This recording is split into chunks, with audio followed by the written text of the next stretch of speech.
Le monde du 7e art pleure aujourd'hui l'une de ses plus lumineuses étoiles. L'actrice Noël O'Balcon s'est éteinte dans la nuit de dimanche des suites de ses brûlures. Son inhumation a attiré de nombreux admirateurs, parmi lesquels tous ses amis du show business, venus rendre hommage et témoigner leur affection à celle qu'ils aimaient tant et qu'ils surnommaient affectueusement « Réellement Saint Nicolas ». Née dans un orphelinat meuflandais, la petite Noël montre très tôt des dispositions pour la comédie et les arts dramatiques. Mais c'est en fait la danse qui va la révéler. Repérée par Georges Surex, la jeune Noël est engagée sur le champ pour danser dans son prochain spectacle.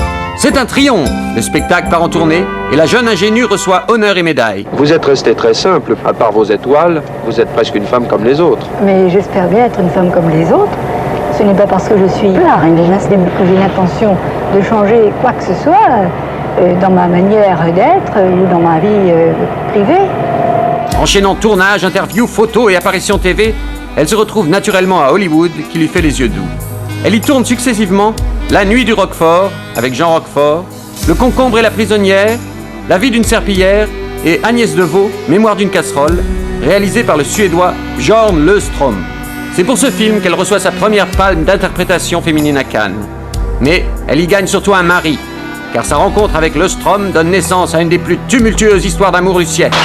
Le public s'entiche de ce couple parfait à qui tout semble réussir. Leur dernier film, Passion étrusque, péplum au budget faramineux, reçoit un accueil mitigé du public et des critiques. Ruiné, Löfström part se réfugier en Suède, dans un petit village de la côte polaire. Le Strömburg.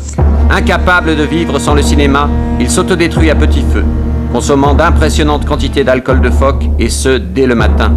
Noël est en train de tourner la dernière scène des Minsters de Paris, quand un technicien en larmes vient lui annoncer la nouvelle. Löfström est mort, suicidé, en avalant tout le contenu d'une boîte d'hameçons à baleine. Commence alors pour l'actrice une véritable descente aux enfers. Sous l'emprise répétée et abusive du Muldubu, elle sombre peu à peu dans la folie.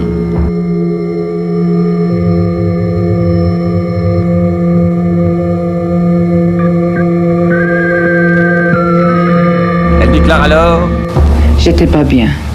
Un physique ne peut pas tenir le coup toujours. Je suis une femme quand même. Elle se lance dans une série d'entreprises aventureuses au cours desquelles elle joue à la perfection des rôles tirés de la vie de tous les jours.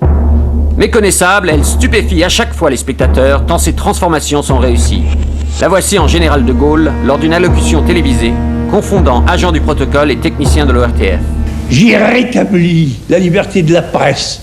Mais la notoriété et la reconnaissance ne suffisent plus à Noël, et les doses toujours accrues de Muldubu finissent par l'épuiser.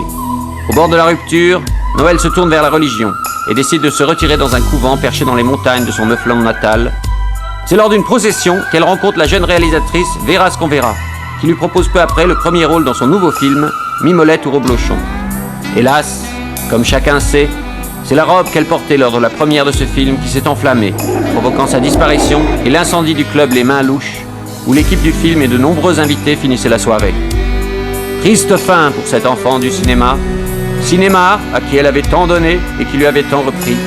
Cinéma qui avait su capter sa flamme, nous laissant le souvenir impérissable de ses yeux de braise, de ce regard brûlant qui avait su enflammer nos cœurs avant de s'enflammer elle-même.